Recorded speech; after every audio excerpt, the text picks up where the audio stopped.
So magandang araw sa lahat kung sino mang ang nanonood. So basically of course, nandito ka kasi gusto mo malaman ang real review patungkol sa MT Cosmo SV. So ito yung bag niya. And then tanggalin natin. So ito yung helmet. So basically, unang gusto ko dito sa helmet na to is yung design. Very sleek design, no? Very pogi. And basta sobrang clean. Kita mo naman, 'di ba?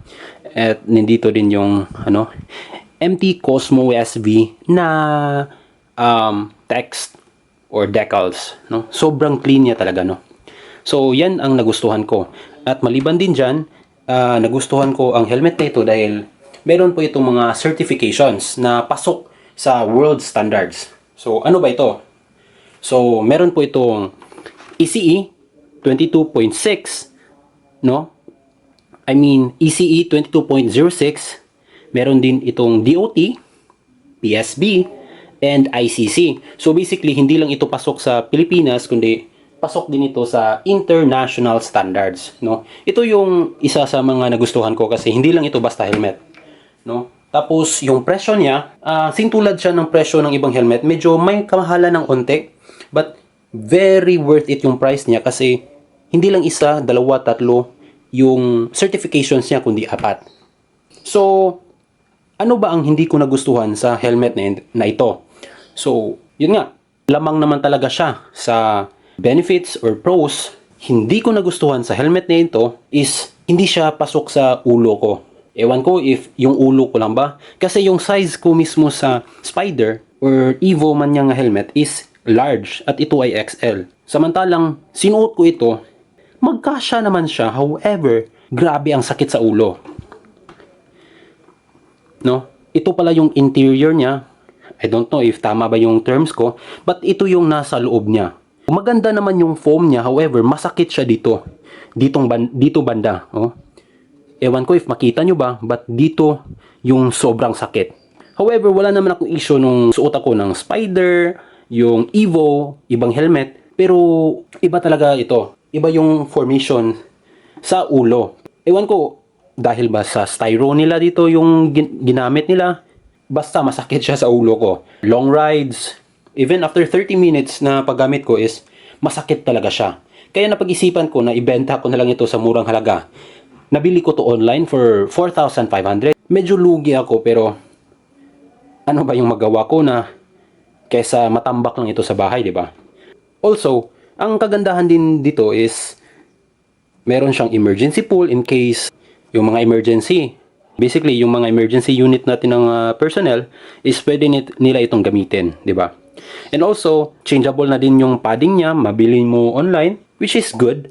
Tapos, sa visor niya naman, meron siyang extra free na, anong tawag doon? Smoke visor. Dual visor na din pala ito. Tignan mo, di ba? Sobrang pogi. Buksan natin. Yun, di ba? Sobrang angas niya talaga. However, di ko lang talaga nagustuhan kasi masakit siya sa ulo. Yung tipong hindi na komportable sa ulo pag sinuot mo yung isang helmet. Yung lalabad yung ulo mo kahit suot mo lang ang itong helmet na ito. Ewan ko if ako lang ba ang may issue patungkol nito. Pero wala eh. Sasakit talaga yung ulo ko. Mas gugustuhin ko pa sigurong sumuot ng mga generic na helmet.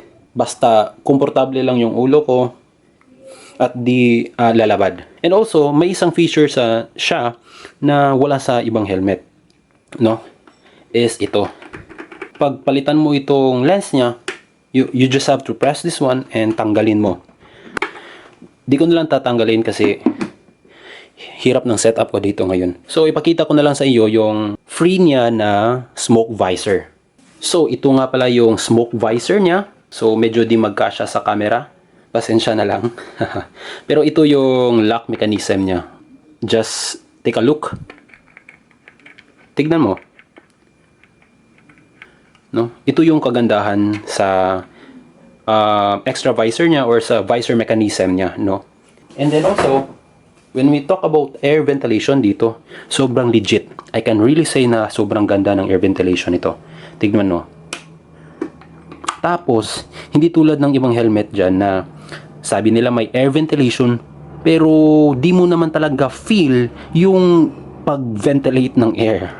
Kasi dito sa MT Cosmo SB, dito siya pumasok, oh.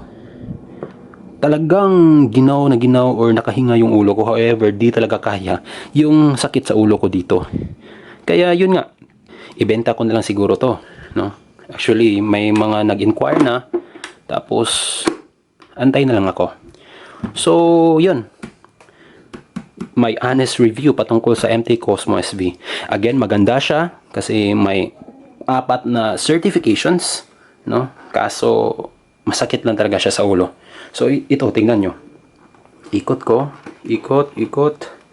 Yun, logo niya, yung certifications, size, yung ano niya, spoiler. Yun, tignan mo naman, sobrang angas. Kaso masakit lang talaga siya sa ulo. Again ha, size large ako, however XL yung binili ko, pero sobrang sikip pa rin niya. How much more if large yung binili ko? For sure, sasakit talaga yung ulo ko. Now, sa inyo, pag gusto nyong bumili, if medium kayo, I suggest you buy large or XL maybe. Or, suotin nyo na lang ito. Punta kayo sa mall at, i-fit nyo. Kung talaga bang fit sa ulo nyo. So, yeah. Ito lang yun. MT Cosmo SB.